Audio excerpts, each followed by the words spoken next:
All right, so today we're gonna be talking about the top 40 tips of how to succeed in real estate. And in this video, we're gonna cover the first 10. Watch out for the next 3 videos that come after, where we're gonna finish giving you the top 40 tips.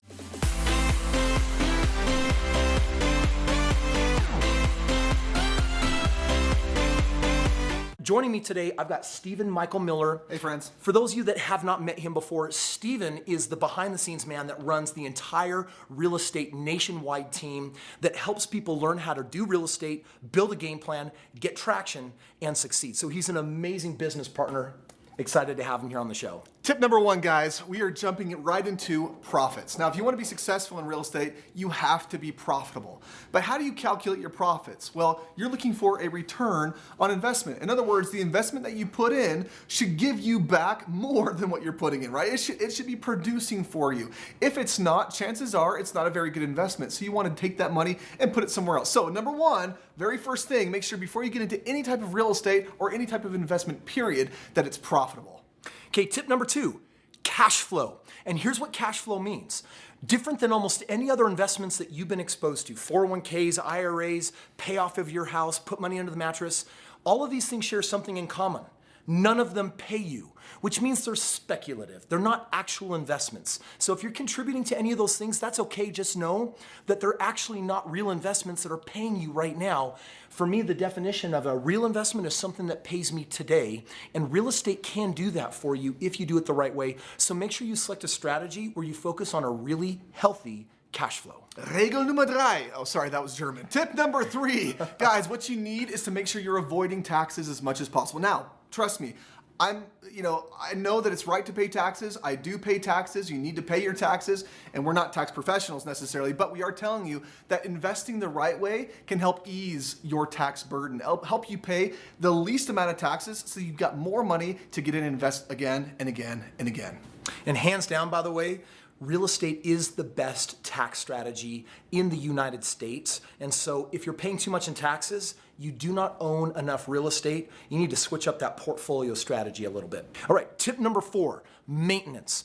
All real estate comes with maintenance. And one of the shortcomings that people have and keeps them from being successful is they're actually not appropriately planning for the maintenance that real estate inevitably brings on. Maintenance can come in the form of drama from a tenant in a house. It can come in the form of a property management company and having a better one or a worse one. It can come in the form of an unexpected repair. So one of the things for you to become very aware of is that for you to succeed in real estate, know that maintenance is a whole part of winning and succeeding. Plan for it. Absolutely. Tip number 5 is market cycles. Now, you want to make sure that you understand what happens in the marketplace, what causes the different fluctuations, but more important than that, you want to make sure that you're investing in something that is not market dependent. In other words, regardless of what's happening in the market cycles and the different fluctuations, your investment is going to continue to go up over time. That's something that we've been teaching for a long time, and as a matter of fact, there are many videos that we've done talking directly about this specific item, so make sure you take a look at those as well. But if you understand the market cycles and how to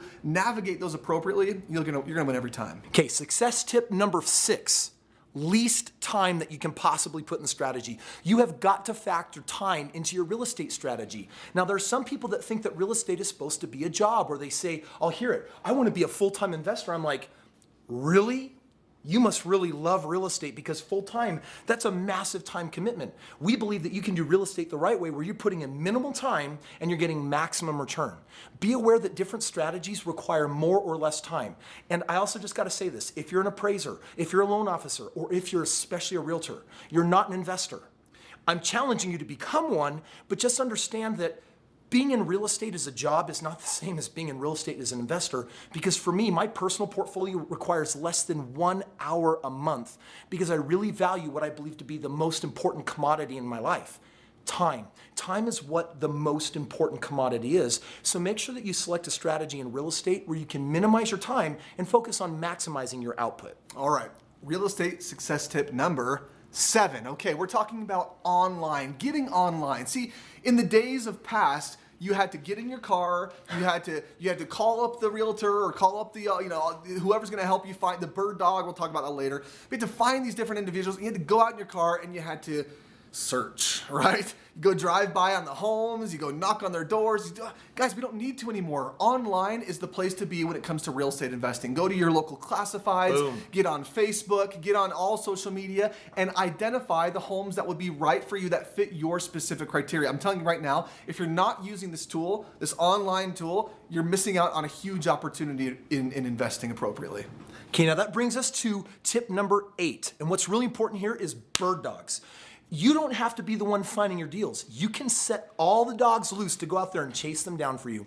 One of my favorite types of bird dogs is to have realtors. Realtors can access your local multi-listing services. They can actually go out there, they can find the houses for you, and if they know your criteria, set them to work because they have access. And you need to understand this. The deal of the decade comes along every day, which means you've got to be looking every day, because when it's time to buy, it never takes longer than a few days to find an amazing, hot, incredible deal, because they're out there, and these bird dogs are people that you set loose. Now, a bird dog doesn't have to be a realtor. It can also be an investor that really doesn't have the money for doing the fix-up or carrying the deal through.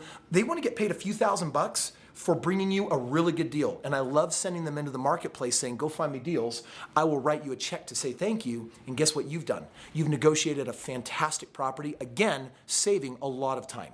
Success tip number 9. Make sure that you get a mentor. Now, this is something we can't stress enough. Mentors are so crucial in your success. You know, I get it. We live in a DIY society, right? Everyone says, I want to do it myself. I want to learn it myself. I want to, I can just go on and find this little thing and learn it and implement it right away, and I'll do it and I'll have success. Now, let me just tell you a quick example, because this one really resonates with me. If your appendix were to burst, like right now, right? If your appendix were to burst, I'll tell you what you could do, right? You could go onto YouTube, right? You could go onto YouTube land and find the video and watch it, and then get a scalpel, and as you're watching it, get in there and cut yourself open and try to do a surgery on yourself. Or you could go to someone who's better than you. You're ridiculous. Right? Or hold on. You're ridiculous. Or you could but go, you're making a good point. Or you could go to a doctor who knows what they're doing, who's been there, who's done that surgery 100 times, 200 times, 300 times. You want to go to a mentor, someone who knows more than you about it, right? So again, if you want something done right, don't necessarily do it yourself. Get someone in your world who's been there, who's done that, and who can help you do that as well. And today's video is going to culminate with tip number 10. Maybe it's the most important. Do something tomorrow. Do something next decade. Do it someday when you're older. I'm too old. Kris, I'm too young. Now's not the right time to be an investor. I don't have the money. I don't have the credit. So do nothing. Now. Now? Now.